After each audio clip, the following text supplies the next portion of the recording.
Então, o que nós podemos fazer agora é fazer a mesma análise, só que agora para o movimento retilíneo uniformemente variado. Então, movimento retilíneo uniformemente variado significa que existe uma aceleração, que essa aceleração ela é diferente de zero, mas mesmo assim a gente ainda considera uma aceleração constante. Tá bem? Então, ela tem um valor e esse valor é um valor nulo. Então, um caso que a gente poderia descrever para movimento retilíneo uniformemente variado é o caso onde a aceleração é representada pela própria gravidade. Então, a gente pode dizer que a aceleração do sistema ela vale g, que é a gravidade, que é o 9,8 metros por segundo ao quadrado. Então, nós vamos utilizar esse caso aqui como exemplo. Então, de novo, a gente vem, faz o cálculo, descreve, né, a aceleração, que é a função de aceleração em função do tempo. Então, eu estou dizendo que a aceleração é g, mas então vamos tomar um pouco de cuidado com o que seria o referencial. Olha, então a gente vai usar um referencial unidirecional aqui, conforme eu havia mencionado com vocês no início da apresentação, né? E eu vou chamar esse referencial de y. Vou dizer que o referencial está orientado, que o valor de zero, que é a origem, se encontra nesse ponto, e tudo que se movimenta para baixo aqui nesse referencial, acompanhando o sentido da seta, é positivo, e tudo que se movimenta no sentido oposto seria então negativo. Com isso, a gravidade, devido ao campo gravitacional, ela vai estar sempre apontando na direção do solo aqui na Terra, então ela vai estar sempre apontando na direção do y, que eu estou chamando de positivo, e por isso que o valor da aceleração da gravidade aqui foi considerado positivo. Se eu tivesse orientado meu eixo y para cima, eu teria que considerar a gravidade negativa, mas nesse caso ela está a favor do eixo y. Então, eu vou considerar essa gravidade positiva, a gente vai colocar o valor da aceleração aqui, então eu digo que essa aceleração ela é constante e vale g. Então, se eu fizer o cálculo da área sobre essa curva, e aí eu vou pegar uma área que é um triângulo, um retângulo, abaixo da função, indo de t igual a zero até um valor de t. Então, a gente, para fazer o cálculo da área, deve saber qual que é a dimensão dos lados. Então, aqui a gente tem o valor valendo A e esse lado T. Então, para fazer o cálculo da área, a gente vai ter o A vezes o T, que no fundo é metros por segundo ao quadrado vezes segundos, que nos dá metros por segundo e, portanto, numericamente igual à velocidade. Deixa eu colocar um colchetinho aqui, só para que a gente está analisando as unidades. Então, a área é numericamente igual à velocidade, a variação da velocidade. Essa área aqui, se eu pegar intervalos de tempos iguais, a variação de velocidade vai ser a mesma, né? Então, significa que a velocidade varia linearmente. Então, no gráfico da velocidade em função do tempo, a gente tem uma velocidade variando linearmente. Então, se eu posso supor que no instante de tempo igual a zero, a velocidade seja nula, mas eu posso também considerar que no instante em que o sistema começou a ser feita a medida, já havia um valor de velocidade. Então, é isso que acontece. Então, se a gente tiver que equiparar essa função aí, que é uma reta, né, com a equação de reta e os parâmetros para esse sistema, a gente vai ter, então, que VT é igual a V0 mais o coeficiente angular dessa reta vezes o x, que nesse caso é o tempo. Então, quem seria o coeficiente angular dessa reta? Para fazer o cálculo do coeficiente angular da reta, a gente pega dois pontos aqui. Vai ter um ΔT, nesse caso aqui, um ΔV, esse coeficiente angular. Então, a gente, de θ vai ser igual ao ΔV sobre ΔT, o que nos dá a própria aceleração. Então, esse aqui é o valor de aceleração, e a gente viu que essa aceleração aqui é constante, porque por ser uma reta, qualquer ponto que a gente faça o cálculo do coeficiente angular, né, qualquer dois pontos que a gente faça o cálculo do coeficiente angular, ou se a gente fizer a derivada da função velocidade em função do tempo vai nos dar um valor de aceleração constante. Então, o coeficiente angular dessa reta é a própria aceleração. A gente encontra aqui a equação horária de velocidade. No caso anterior, a gente tinha que a equação horária, que a gente pode chamar de equação horária de aceleração, era que essa equação horária valia próprio g, ou seja, uma aceleração constante. No entanto, agora, se a gente fizer o cálculo da área sobre essa curva, de v de t, a área vai ser igual, numericamente igual, né? Vou só olhar para as dimensões, o produto da velocidade, da variação de velocidade, que está em metros vezes segundos, vezes o deslocamento, vezes o ΔT, que é em segundos. Então, cortaria segundos com segundos, então a gente teria que essa área aqui seria numericamente igual a um deslocamento espacial. Seria uma variação em ΔX. Só que se a gente faz o cálculo da área em intervalos de tempos, com mesmos intervalos de tempos, mas em faixas temporais distintas, a gente vai ver que essa área ela não é constante. Então, essa área ela está variando em função do tempo, o que nos diz que o gráfico de posição não é um gráfico linear. Então, eu vou colocar aqui para vocês a característica desse gráfico. Ele vai ser um gráfico que varia, se a velocidade varia com t, o gráfico de posição vai variar com t ao quadrado. Então, essa é uma experiência que a gente tem aqui com essas funções matemáticas, mas que aos poucos vocês vão pegando também. Então, vamos supor que o objeto partisse de uma posição igual a zero, né? Uma posição nula na origem, que ele tivesse partido do eixo x, então o gráfico ele vai ter essa característica. O que significa? Essa função é uma função x de t. Se eu calculo o coeficiente angular, o coeficiente angular vai ser diferente para cada intervalo aqui. Então, eu preciso, para calcular a velocidade aqui, eu preciso fazer a derivada da função x no tempo. Fazendo a derivada da função x no tempo. Ou seja, vou fazer o cálculo do coeficiente angular a cada ponto. Então, se eu venho aqui fazer o cálculo do coeficiente angular a cada ponto, é como se eu tivesse num ponto inicial a velocidade sendo igual a zero, evoluindo no tempo, esse coeficiente angular vai ficando cada vez mais acentuado. Ou seja, ao decorrer do tempo, a velocidade se torna cada vez maior, partindo de um valor nulo e se tornando cada vez maior. Então, a velocidade aumenta, e é realmente isso que acontece quando a gente tem a experiência de soltar uma pedra aqui, e medindo o tempo de queda dela, se a gente fizer a medida a cada intervalo de tempo igual, a gente vai ver que o deslocamento é sempre maior. Então, para os mesmos deltas t, o intervalo vai ser sempre maior. Então, essa é a função característica. Essa função aqui ela vai ser proporcional, então, a t2.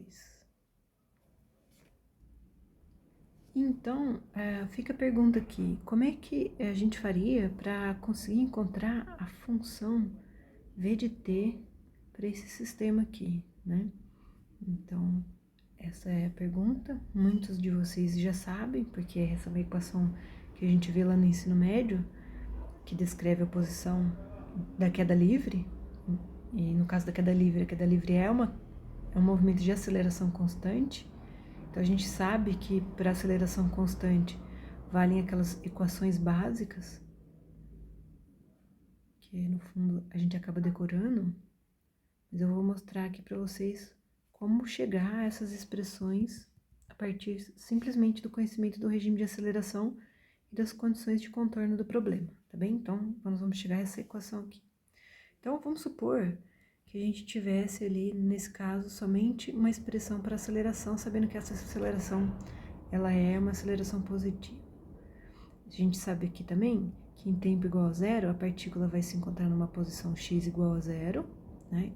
Que é, escrevendo na notação que eu propus aqui, o x de t igual a zero é o que a gente vai chamar de x0, e que a velocidade dessa partícula em tempo igual a zero, ela é diferente de zero também e ela vale v0. Eu poderia atribuir valores, mas nesse caso eu não quero fazer uma atribuição de valores. O eixo y está apontando para baixo, como a gente havia descrito anteriormente, o eixo está orientado no referencial, o sistema está para baixo aqui, a aceleração é uma aceleração positiva. Então, quais são as equações de cinemática? A aceleração, a função de aceleração varia com o tempo em função da derivada da velocidade em t. E a outra equação nos diz que a velocidade depende da taxa de variação do espaço no tempo. Então, se eu pegar a equação 1 aqui e reescrever essa equação passando o ΔT para o lado de cá, então, a partir da equação 1, a gente vai escrever o ΔT como sendo A de t dt. E aí eu vou integrar dos dois lados dessa equação aqui, fazendo uma integral indefinida. Quando eu faço essa integração, a integral, né, de 1 dv, a integral de 1 dv, ela vai dar v de t. E aí a gente tem que só tomar um cuidado, porque quando a gente faz integral indefinida, ela vai dar um valor constante, né? Mais uma constante que a gente não conhece. Se eu faço integral da aceleração, eu vou estar fazendo... Peraí, que isso aqui é sinal de igual. Se eu faço a integral da aceleração, a aceleração é constante, até vou colocar ela aqui. A aceleração vale g dt. Quando eu integro g dt, g é constante, então eu estou fazendo integral de 1 de t. Peraí que a gente não sabe integrar ainda. Então, para quem não sabe integrar, então se eu faço a integral de uma função, então a integral de, deixa eu colocar aqui, de t dt, de t elevado a n, vamos fazer como a gente fez considerando um polinômio, né? De t elevado a n dt. Essa integral ela vai ser t n mais 1 dividido por n. Então, se eu tenho aqui a integral de t elevado ao quadrado dt, essa integral ela vai ser t elevado a... Aí aqui mais uma constante, tá? T2, t a terceira sobre 2. Peraí que isso tá errado, na verdade, n mais 1 aqui, né? Peraí que eu errei.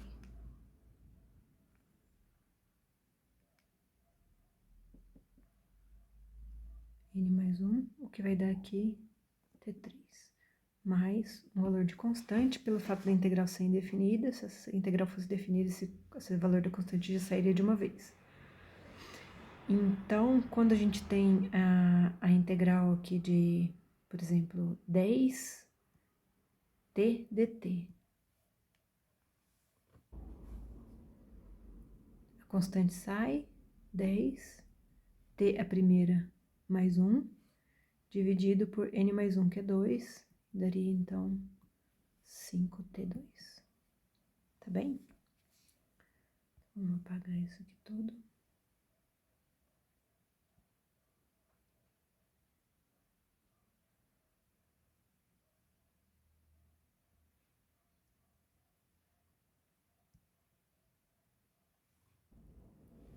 Então, usando a regra que a gente acabou de revisar, a gravidade é constante. Então, o que tem dentro desse fator de integração é g vezes t elevado a zero dt, porque t elevado a zero é 1. Então, o g é o fator constante, a gente tira ele, g. O t elevado a zero, 0 mais 1, vai dar t elevado à primeira, dividido pelo 0 mais 1, que é 1 mesmo. Mais um valor de uma constante que a gente vai chamar disso aqui de C'. Bom, como essa constante é um valor qualquer, a gente pode juntar essas duas constantes, dizer que C mais, nesse caso C vai para lá, fica negativo, né? Isso aqui é só um ajustezinho matemático. C' menos C é igual a um valor que eu vou chamar de Czão. Peraí, como que eu vou escrever esse Czão aqui? Tá bem? Então, a gente vai ter que, isso aqui vai dar GT mais Czão. Então, eu vou aplicar uma condição de contorno, que é essa condição de contorno que eu defini inicialmente, que é o quê? Em tempo igual a zero, velocidade em tempo igual a zero, que a gente chamou de V0, ela vai valer G vezes t, que é zero, mais a constante. E com isso, esse fator vai a zero, o que significa que V0 é igual a constante. Então, essa constante que eu estava que estava indefinida, né, que a gente não sabia quanto valia, ela é a própria velocidade inicial. Então, venho, pego esse valor da condição de contorno, porque aqui a gente está aplicando a condição de contorno, né? Pego o valor dessa condição de contorno e substituo ele de volta nessa equação. E aí, com isso, a gente vai ter, então, que VT é igual a CGT. C é o próprio V0 mais GT. Então, o que a gente tinha aqui, ó? O gráfico de aceleração, que foi o que a gente já fez, onde a aceleração em função do tempo nos dá um valor de aceleração da gravidade constante. Nesse caso aqui, a função de velocidade, ela vai mostrar aqui uma velocidade em função do tempo, que é uma reta, cujo coeficiente angular é a aceleração da gravidade que vale g, e corta o eixo aqui em V0. Bom, o que a gente fez foi simplesmente usar essa condição 1. Então, a gente usou essa condição 1 para fazer os cálculos e chegou a uma equação geral de reta aqui, que é a equação de velocidade. Então, agora aqui a gente vai fazer mudar aqui a cor. A gente vai pegar essa expressão aqui, que eu vou chamar de expressão 2, né? E vamos fazer o cálculo aqui, considerando, então, que V de t é igual a dx dt, é a nossa equação 2. Vou isolar o dx dt, v de t, dt. Vou integrar dos dois lados. Quando eu integrar, vai sair para mim que x de t mais uma constante qualquer, eu vou chamar essa constante de a. Ah, não, já estou usando aceleração, né? Vou chamar essa constante de w. Vai ser igual a integral da velocidade em função do tempo. E quem é a velocidade? A velocidade é essa equação que eu acabei de encontrar aqui. Então, o v de t é uma função v0 mais gt dt. Então, na hora que eu fizer a integral aqui, x, essa constante aqui a gente vai descobrir quanto ela vale. Vou fazer a integral de v0 t a zero, né? Porque v0 vezes 1 aqui é t a zero, dt, mais a integral de g de t dt. Esse fator de integração vai dar 0, t a primeira sobre 1, mais o g constante sai, t quadrado sobre 2, mais uma constante que eu vou chamar de w'. Então, a gente tem aqui esse x de t mais w. Então, eu vou colocar que o x de t vai ser igual a v0 vezes t, mais gt quadrado sobre 2, mais o ômega' menos o ômega aqui, ou w' menos o w, que é uma constante qualquer que eu vou chamar de w maiúsculo. Então, eu vou colocar que x de t igual a zero. Em x de t igual a zero, que eu chamei de x0, no tempo igual a zero, a posição x de t0 é o próprio x0. Então, isso aqui é x0. V de t, onde o tempo vale zero, mais g de t quadrado sobre 2, mais essa constante w que eu desconheço. V0 vezes 0 é 0. Aqui também vai dar zero por causa da multiplicação por zero, significando aqui que x0 é essa constante indefinida. Então, apliquei as condições de contorno aqui. A gente chama isso aqui de condição de contorno, assim como a gente utilizou essa condição aqui como condição de contorno também.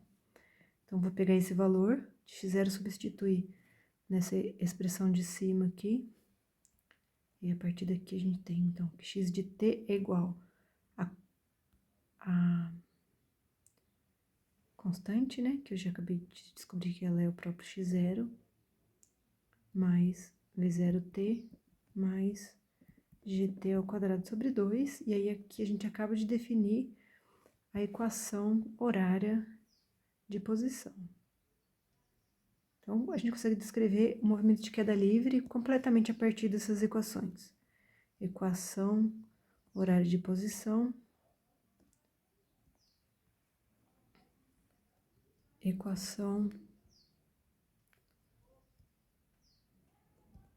horária de velocidade e essa equaçãozinha bem tímida que representa a aceleração, né? Que diz que a de t é constante aqui.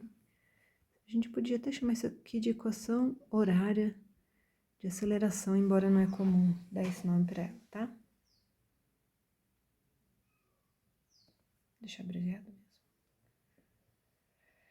Bom, então são aquelas equações horárias do ensino médio que a gente já usou muitas vezes, né? E aí, quando eu aplico uma equação dessas aqui, eu tenho que atribuir de fato os parâmetros para o sistema, então nem em todo sistema esses valores serão iguais. Por exemplo, se o objeto partisse da origem com velocidade nula, se eu solto a pedra do repouso, x0 vai valer 0 e a velocidade inicial vale 0 também. Então, se eu oriento eixo de coordenadas para cima, a aceleração da gravidade valeria menos g. Então, esse é um cuidado que a gente tem que tomar na hora que estiver fazendo a atribuição dos valores. Mas, a grosso modo, é isso que acontece. Então, vocês perceberam que a gente foi integrando a aceleração. Então, eu conheço o regime de aceleração, que vale g. E aí, venho integrando para conseguir encontrar a equação horária de posição. Essa equação horária de posição que acabou de aparecer aqui é a equação horária de posição que eu mencionei anteriormente, na hora que a gente está fazendo a análise gráfica, onde essa aceleração aqui é a aceleração da gravidade no meu sistema de coordenadas, ela é uma aceleração positiva, né? Então, eu já poderia fazer a substituição por g aqui de uma vez. Nesse caso aqui, o objeto não poderia estar saindo do repouso. Aqui, x0 dele está valendo 0, mas o v0 não vale 0. Então, a partir do repouso, a partir da posição x0, ele já estava com algum movimento, né? Então, eu começo a fazer análise já está com movimento. São pequenos detalhes que vão mudar de problema para problema. O que vale aqui é fazer a equação de volta, né? Então, se eu quero saber qual que é o valor da velocidade, eu derivo a posição. E se eu derivo a posição, eu vou fazer a derivada temporal de x0 mais v0t mais gt² sobre 2. Então, para saber qual que é a expressão que determina a velocidade, eu faço a derivada de x0, que é constante, é 0, mais a derivada de v0t, né, que vai dar vt². Ah, desculpe, tô viajando aqui. A derivada de vt elevado a 1, né, vai ser 1 menos 1, que vai dar 0, então vai dar simplesmente v0.